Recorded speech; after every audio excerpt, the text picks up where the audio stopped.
Bonjour les gens, petite vidéo suite à la vidéo que j'ai faite sur le sport pendant le confinement.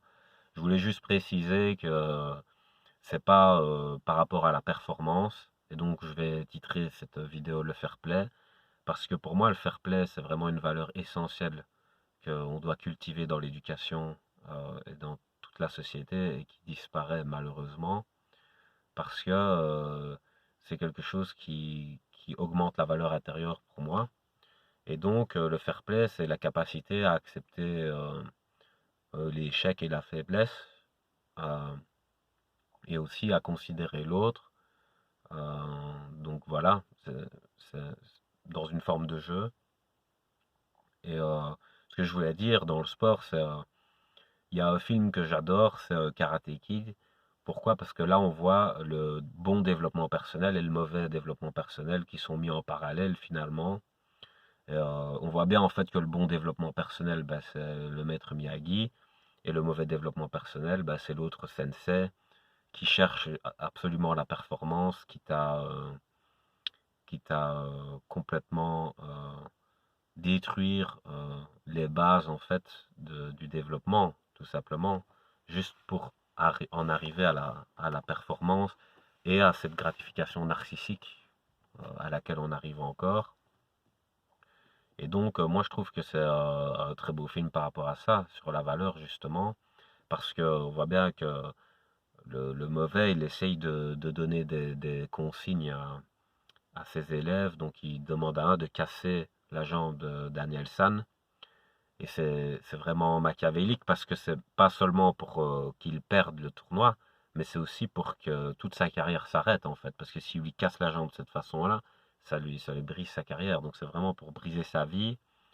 Et lui, c'est juste pour remporter cette compétition-là et cette volonté de vengeance euh, pour gagner à tout prix, vraiment, même au prix de son propre honneur. Et pour moi, dans les arts martiaux, l'honneur, c'est une valeur qui transcende la victoire. Et ça, c'est pas compris en fait. C'est-à-dire que euh, si tu gagnes sans honneur, c'est comme si tu avais perdu. Parce que perdre son honneur, c'est comme si l'honneur a une plus grande valeur que la victoire, perdre son honneur, c'est perdre, puisque la victoire, ton honneur, tu l'avais avant, tu le perds, tu gagnes la victoire, c'est comme si tu si échangeais, je sais pas moi, 500 euros contre 200 euros. Voilà. Donc tu perds 300 euros. Voilà, voilà. Donc pour moi, en gros, c'est ça. C'est-à-dire que si tu perds ton honneur pour gagner, tu as perdu déjà. Et ça, dans les arts martiaux, dans le bon développement personnel, c'est ça qu'on enseigne. C'est-à-dire euh, euh, que et dans le vrai leadership aussi, c'est ça, c'est-à-dire, comme j'avais déjà expliqué, un bon leader, il est capable de s'enlever le leadership quand il n'est plus capable de l'exercer. C'est-à-dire, imaginez, vous êtes un très bon conducteur, euh, et donc vous gérez bien, mais vous sortez, vous faites la fête, vous êtes complètement bourré, et vous êtes avec une autre personne. Cette personne sait conduire aussi. Euh, Mais vous assistez pour garder ce leadership parce que vous voulez vraiment gagner, absolument être ça. Donc vous voulez conduire, malgré que vous êtes complètement bourré, etc. Bam, crash, et tout ça, accident, drame. Donc vous n'êtes pas un bon leader parce qu'en fait vous vouliez juste garder le volant. Le but c'était pas d'amener tout le monde à destination de manière correcte, c'était juste une crise d'ego. Et les crises d'ego, c'est pas bon pour le leadership. C'est-à-dire que les gens qui font des crises d'ego, ils sont pas faits pour être leaders. Et un bon leader, il est capable de s'enlever le pouvoir au moment où il est plus capable de l'exercer. Ça, c'est un vrai leader. Et j'avais même écrit une phrase par rapport à ça, c'est l'homme qui a toujours raison, c'est celui qui s'affirme lorsqu'il a raison et qu'il reconnaît ses torts lorsqu'il en a. Il a toujours raison, toujours. Et, euh, et c'est ça qui est important chez les vrais leaders. Donc, un vrai leader, qu'est-ce qu'il va faire? Il va se rendre compte qu'il est trop bourré pour conduire, il va se mettre place passager, il va laisser l'autre conduire. Donc, c'est-à-dire que, par exemple, dans les interactions humaines, si vous savez un truc, vous vous affirmez parce que vous savez que vous le savez. Si vous ne savez pas et que l'autre sait mieux que vous l'écoutez parce que euh, c'est dans votre intérêt à vous deux de l'écouter lui et ça marche dans l'autre sens aussi, c'est dans l'intérêt à l'autre de vous écouter pour vous deux, vous voyez, ou pour vous 10, ou pour vous 20, ou pour vous 50, vous voyez ce que je veux dire. Et donc c'est ça qui est important dans le sport, il y a cet esprit aussi de faire par rapport à la réalité, c'est par rapport au niveau, c'est-à-dire qu'on n'est pas forcément par rapport à la performance, ça dépend de ses objectifs. Par exemple, dans ce que je proposais, c'était des exercices de remise en forme. Donc voilà, vous n'êtes pas obligé de devenir un super athlète ou quoi. Vous faites ce que vous voulez en fait. Voilà. Si c'est sûr que pour devenir un vrai athlète, bah il faut faire les sacrifices qu'il faut. Donc là, ouais, il faut s'entraîner plus dur, il faut souffrir plus, etc. Mais ça dépend si c'est de votre volonté. C'est pas une obligation. Il faut pas se sentir obligé ou développer un complexe parce qu'on n'y arrive pas. Euh, En fait, c'est personnel. C'est pour ça qu'on parle bien de développement personnel. Moi, c'est bien, c'est cet esprit-là que j'aime bien quand on va dans une salle de sport, c'est que chacun est à son niveau, chacun va à son rythme et personne se juge en fait. On s'en fout parce que c'est pour nous-mêmes qu'on le fait. Euh, Moi, par exemple, j'aime bien avoir un certain tonus au niveau des hanches. Alors, j'entraîne quand même parce que personnellement, j'aime bien. Maintenant, s'il y a des gens qui s'en foutent de ça, bah voilà, ils n'entraînent pas à ça. Par exemple, dans le sport, vous pouvez pas être bon dans tous les sports. Pourquoi? Parce qu'il y a certaines morphologies qui vont avec certains sports. Donc juger, c'est ridicule. Par exemple, si vous avez un méga poids lourd, un mec qui pèse, je sais pas, 120 kilos, et qui fait du lancer de poids, parce que c'est ça son sport olympique, ben le gars, il va jamais faire de marathon. Pourquoi? Ben parce que son cœur, il va devoir pomper du sang et envoyer de l'oxygène dans les muscles, et pour soulever toute cette masse. Et donc son cœur, il va pomper beaucoup plus vite, en fait, quand il va se déplacer, parce qu'il faut déplacer une très grosse masse. Ça demande beaucoup d'énergie. Et donc le gars, il va pas tenir 42 km à un rythme soutenu. Il n'a pas la morphologie pour être marathonien.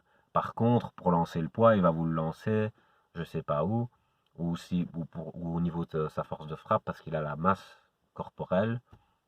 Voilà. Après, un marathonien, comme je dis, il va pas avoir une super méga force de frappe parce que lui, il doit être beaucoup plus fin au niveau de son buste et il doit avoir des jambes musclées par contre pour tracer, euh, parce qu'il faut des muscles dans les jambes pour se soulever par rapport à la gravité. Mais justement, comme il sera fin au-dessus, il n'y aura pas beaucoup à soulever pour ses jambes. Et son cœur va pas devoir pomper parce qu'il est beaucoup moins massif. Donc il va pouvoir courir longtemps, avoir une bonne endurance.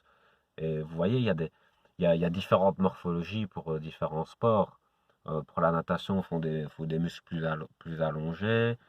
Vous voyez ce que je veux dire? Enfin, il y a plein de critères comme ça. Donc en fait, c'est ridicule de comparer. Chacun fait selon ses objectifs et puis c'est tout.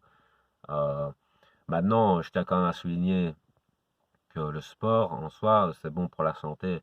Je parle pas forcément de la muscu. La muscu en elle-même, c'est pour se raffermir un peu le corps. Donc c'est vrai que si vous êtes un peu mou et de ça, et que vous savez plus rien porter, etc., et que vous avez des difficultés, parce que les muscles, ça aide quand même à préserver la santé de son corps, euh, pour pas, euh, pour pas qu'il faiblisse, on va dire, il faut quand même un minimum. Mais, euh, mais je veux dire, vous n'êtes pas obligé d'être the bodybuilder, parce qu'il y a des bodybuilders, eux, ils sont pour l'esthétique, donc ils travaillent beaucoup sur l'esthétique, ils vont faire attention à leur nourriture, parce que, par exemple, si vous mangez gras ou sucré, et que au niveau de l'esthétique, vous voulez voir vos abdos, bah ça marche pas. Parce que moi, je prends toujours la métaphore des tablettes de chocolat. Vous voyez, les vraies tablettes de chocolat. Si vous prenez du chocolat liquide et que vous versez dans les rainures, on ne les voit plus, les tablettes. Donc ça, c'est la graisse qui vient se mettre. Donc c'est pour ça qu'on ne les voit pas, les abdos. Mais pour arriver à voir les tablettes, il faut avoir euh, de la matière grasse vraiment à un très bas niveau. Donc il faut vraiment faire attention à à son alimentation. Vous pouvez faire 300 abdos tous les jours. Si vous mangez des hamburgers, on ne verra pas vos abdos. Donc il faut vraiment faire attention à l'alimentation quoi, par rapport à ça. Donc ça, c'est un certain objectif, par exemple. Si c'est pour l'esthétique, mais maintenant, si vous vous en foutez de faire des concours de beauté et que voilà, vous n'êtes pas à fond basé sur le physique parce qu'il faut quand même être accepté comme on est aussi. Si une personne vous rejette parce que vous n'avez pas les Wiz Abdos, ben, franchement, vous perdez rien. Hein, voilà, parce qu'il faut vous aimer pour autre chose quand même aussi. Donc, si vous n'en avez rien à foutre des concours de beauté, ben, essayez pas d'avoir les 8 abdos, faites-vous plaisir en mangeant parce que ça vous remonte le moral. Et se faire remonter le moral, ben, c'est une bonne chose pour soi aussi dans le développement personnel.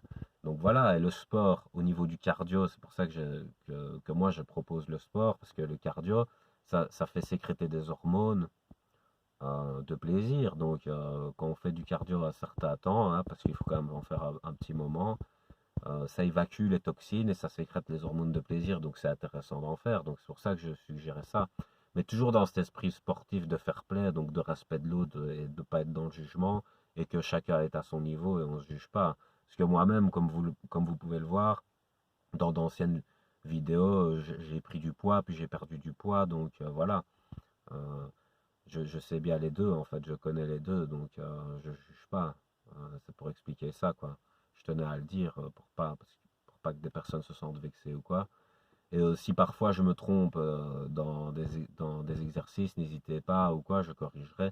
Parce que d'ailleurs, je vais corriger justement un truc maintenant. J'ai parlé des abdos à faire en calant ses pieds et en partant bien du bas et en remontant avec son dos. C'est vrai que c'est pas bon pour le dos.